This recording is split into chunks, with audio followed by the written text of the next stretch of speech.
Good evening, everyone. I'm Zach Wheeler. And I'm Jordan Orkis. Thank you for joining us for 18 News at 6. The coronavirus spiking across the nation, crossing the 41 million COVID case milestone over the weekend. But New York's southern tier receiving praise from Governor Kathy Hochul, the region seeing one of the lowest 7-day positivity rates in the state of New York. The only region with a lower rate, New York City.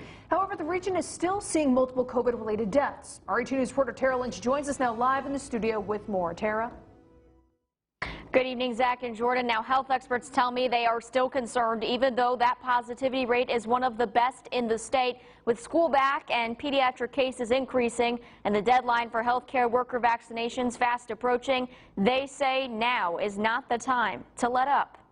There's no rules like there was last year. The positivity rate is low, but the risk is high, according to the latest CDC chart, which has all of New York and Pennsylvania in the red. In the southern tier, Governor Hochul announced Monday the positivity rate is 3.31%, but last week there were multiple COVID-related deaths in Steuben County. I just think, it continues to highlight how dangerous this virus can be. One reason for the discrepancy is testing volume. I really don't think that it's cause for celebration at all. I think we reported 70 or 80 cases today. Testing was very important a year ago, a year and a half ago, and it continues to be. Now children are heading back to school, and nationally pediatric COVID cases are on the rise, making up nearly 30% of all reported cases, according to the American Academy of Pediatrics. Had to quarantine a soccer team over the weekend. There's a kindergarten class that's on quarantine. By and large, it's more related to sporting events at school than it is to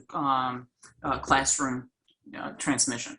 Another cause for concern, Governor Hochul's vaccination deadline for healthcare workers, which is coming at the end of the month. A letter was sent to Governor Hochul and Commissioner Zucker expressing our concern around this and advocating to allow for a testing option.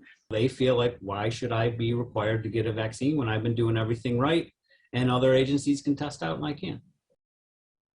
On the topic of healthcare worker vaccinations, Guthrie Health told me in part, quote, today over 81% of Guthrie employees are vaccinated. Many more have appointments scheduled for their first dose in the next 2 weeks. Now, for their full statement, you can head over to our website, mytwintiers.com. For now, live in studio, Tara Lynch, 18 News. Zach, back to you.